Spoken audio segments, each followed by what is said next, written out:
Friends, Kanha garden में आपका स्वागत है। और आज कान्हा गार्डन में मैं मॉर्निंग में आई हुई हूँ और समय टाइम हो रहा है करीब 9:30 का। तो 9:30 का टाइम है और बहुत तेज़ धूप है। इतनी तेज़ धूप है कि हम बस थोड़ी देर में ही नीचे जाने वाले हैं और बहुत देर हम यहाँ पर नहीं खड़े हो सकते।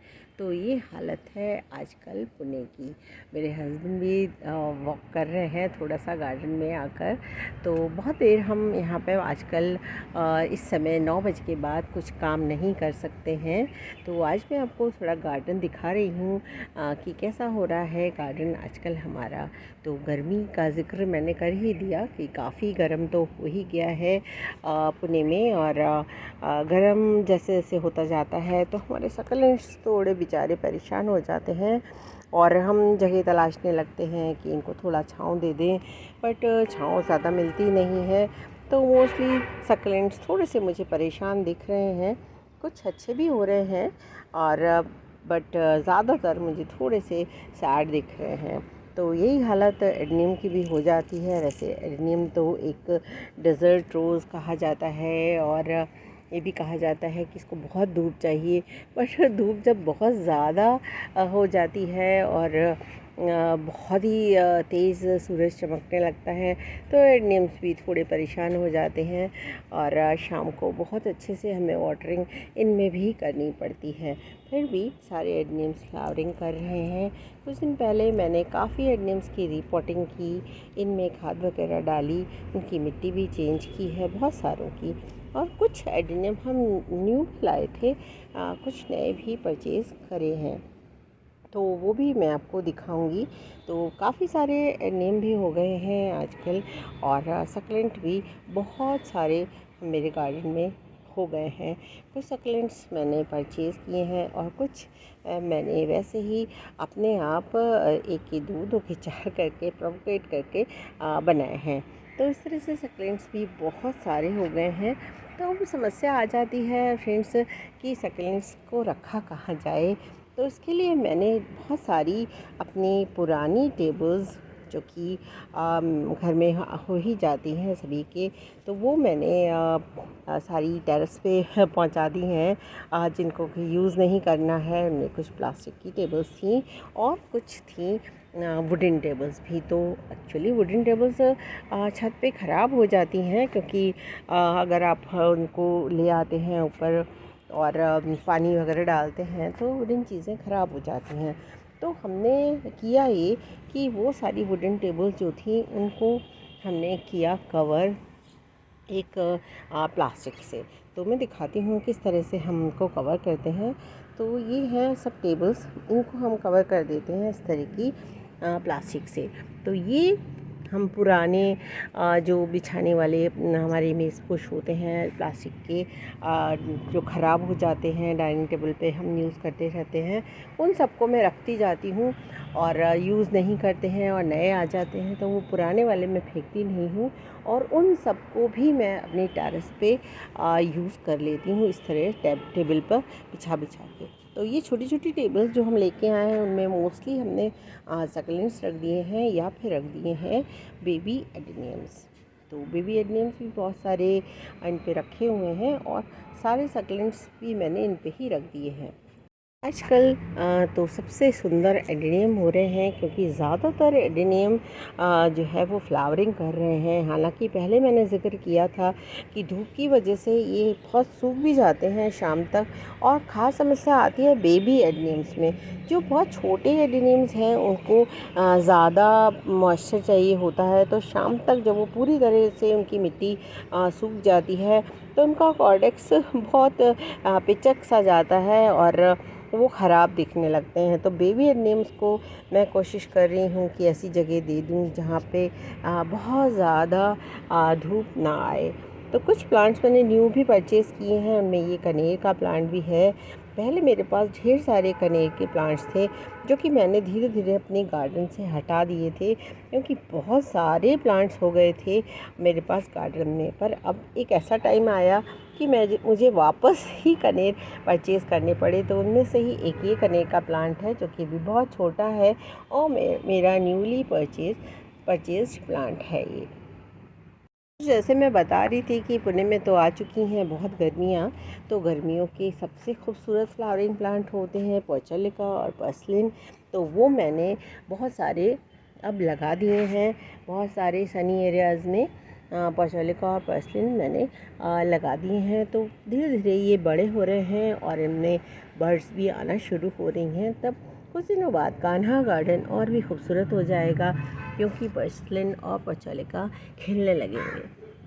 डबल चांदनी के प्लांट में भी बहुत सारी बर्ड्स आ रही हैं और इनमें भी फ्लावरिंग होती रहती है। ये सब समर प्लांट्स हैं, समर फ्लावरिंग प्लांट्स हैं और इनमें खूब फ्लावरिंग होती है। मैं दिखाती हूँ अपना बेला का प्लांट, क्योंकि उसमें भी आजकल बेला या मोगरा जिसको आप कहते हैं, उसमें भी बहुत फ्लावरिंग हो रही है और बहुत बड़ा भी हो गया है वो। ये है मेरा मोगरा का प्लांट, जो कि बहुत बड़ा हो गया है। और आज मॉर्निंग में इससे हम लोगों ने बहुत सारे फ्लावर तोड़े, तो पूजा के लिए इससे फ्लावर्स मिल जाते हैं और बहुत सारे फ्लावर्स सूख भी जाते हैं इसमें लगे लगे। तो ये प्लांट समय आने पर ख़ुद ही ग्रोथ करने लगता है। और विंटर्स जो कि हमें तो बहुत ज़्यादा नहीं मिलती हैं, पर जहाँ ज़्यादा होती हैं तो इनको विंटर्स में काट कर छोटा ही कर देना चाहिए। मैं भी यही करती हूँ। मोगरा का प्लांट थोड़ा मैं कट करके छोटा कर देती हूँ, क्योंकि ये सब प्लांटर्स में लगे हुए हैं और सारी कंटेनर गार्डनिंग है। तो इन्हें काट के छोटा करने के बाद फिर न्यू इसमें ब्रांचेस आती हैं और फिर होती है ढेर सारी फ्लावरिंग। और मोगरा में जब फ्लावरिंग होती है तो क्या बात है, बहुत खुशबू आती है। ये है मेरा इंडोर प्लांट्स का सेक्शन। तो बहुत सारे इंडोर प्लांट्स हमने इस तरफ रखे हुए हैं। हालांकि ये टेरेस है और बहुत तेज़ धूप आती है, ऊपर शेड भी नहीं है, फिर भी ये आपस में एक दूसरे को प्रोटेक्ट करते हुए तेज़ गर्मी को भी सह जाते हैं और हर साल काफ़ी जल जाते हैं। हालांकि ये प्लांट्स, पर फिर भी ये यहाँ पर ही लगे रहते हैं और हमेशा ही मैं इनको इस जगह पर ही रखती हूँ, क्योंकि यहाँ पे मॉर्निंग में धूप थोड़ी सी देर से आती है, जैसे कि और प्लांट्स को मिल जाती है बहुत तेज़ धूप, तो इनको थोड़ा सा देर से मिलती है और इवनिंग की धूप यहाँ पर नहीं आती है। तो ये सारे प्लांट अभी फ़िलहाल तो ठीक ठाक ही हो रहे हैं, पर और जैसे जैसे गर्मी बढ़ेगी तो शायद इनमें से कुछ प्लांट्स के पत्ते जल जाएं, पर जैसे ही यहाँ रेनी सीज़न आएगी ये वापस ही ठीक हो जाएंगे।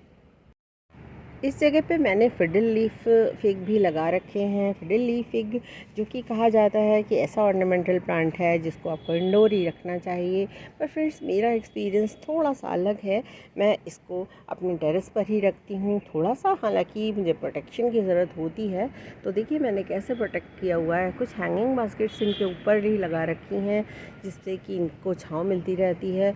और कुछ एरिका पाम्स हैं जो कि काफ़ी बड़े बड़े हो गए हैं और उनकी ही आड़ में ये फिडल लीफ फिग लगे रहते हैं। और फ़िलहाल ये काफ़ी खूबसूरत हो रहे हैं और बहुत बड़े भी हो गए हैं। इसको मैंने अभी कट किया था, ये फिडल लीफ काफ़ी ऊंचा हो गया था और इसको मैं कुछ दिन पहले कट कर चुकी हूँ, क्योंकि बहुत ज़्यादा लेंथ हो जाती है प्लांट्स की, तो मुझे वो बहुत खूबसूरत नहीं दिखते हैं। तो मैं ज़्यादातर प्लांट्स को कट करके थोड़ा छोटा कर देती हूँ। सक्लेंट्स लगे हुए हैं बहुत सारी टेबल पे। जैसे मैं पहले टेबल आपको दिखा रही थी वो प्लास्टिक टेबल्स थी, पर ये है एक हमारी पुरानी डाइनिंग टेबल, जिसको कि नीचे से हमने कट करा के छोटा कर दिया था, तो इसकी हाइट कम हो गई है। बट ये वुडन टेबल है और इस पे देखिए मैंने इस तरह का एक प्लास्टिक या पॉलीथीन आप बोल सकते हैं उसको बिछा रखा है, जिससे कि टेबल ख़राब नहीं होती है। समय समय पे हम ये चेंज करते रहते हैं। और इसके ऊपर हमने रख दिए हैं ढेर सारे सक्लेंट्स। तो सक्लेंट्स क्योंकि हाइट टेबल की कम है, तो सक्लेंट्स रख के काफ़ी अच्छे दिख रहे हैं और टेबल भी काफ़ी अच्छी दिखाई देती है इस समय जब हम इस पे सक्लेंट्स रख देते हैं। तो इस तरह से मैंने बहुत सारी टेबल्स का और अपने घर के पुराने फर्नीचर का इस्तेमाल अपने टेरेस गार्डन पे किया है। पुरानी चेयर्स या पुरानी टेबल्स मैं नॉर्मली ऊपर ही ले आती हूँ और उन पे लगा देती हूँ प्लांट्स या कुछ ग्रो बैग्स रख देती हूँ, तो इस तरह से वो सब यूज़ हो जाते हैं हमारे गार्डन में। मेरे सारे कैक्टस रखे हुए हैं और कैक्टस तो समर्स आते हुए और भी खूबसूरत हो जाते हैं। ऐसे समर्स आती हैं, इनमें फ्लावरिंग जो कि हमेशा फुल ईयर ही चलती रहती है, बट इस समय इनकी फ्लावर्स देखना बहुत अच्छा लगता है, क्योंकि समर्स में जब फ्लावर्स आते हैं तो आँखों को बहुत अच्छे लगते हैं। तो कैक्टस में यूफोर्बिया मिली एक ऐसा ही प्लांट है जो कि इस समय फ्लावरिंग कर रहा है, और मैंने ढेर सारे यूफोर्बिया मिली एक्चुअली लगा रखे हैं। बहुत छोटे छोटे पॉट्स में भी मैंने यूफोर्बिया मिली को लगा रखा है, और वो कर रहे हैं फ्लावरिंग। मैं दिखाती हूँ कितना छोटा सा पॉट है। ये है बिल्कुल छोटा सा पॉट, और इसमें मैंने कटिंग से इसको ग्रो कर रखा है यूफोर्बिया मिली को, और ये कर रहा है फ्लावरिंग। तो देखने में मुझे ये बहुत ही खूबसूरत लगता है। बिल्कुल ऐसा लगता है जैसे एक बोनसाई कोई प्लांट हो और जो फ्लावरिंग पर हो। फिलहाल गार्डन गर्मियों का को एंजॉय कर रहा है, और हमसे गर्मी इतनी सही नहीं जा रही है। तो अब बस मैं बंद कर रही हूँ ओवरव्यू को, और फिर मिलेंगे किसी नए वीडियो के साथ, किसी नए टॉपिक के साथ, किसी नए प्लांट्स के साथ। तो आज बस इतना ही friends. Thank you friends, thank you for watching.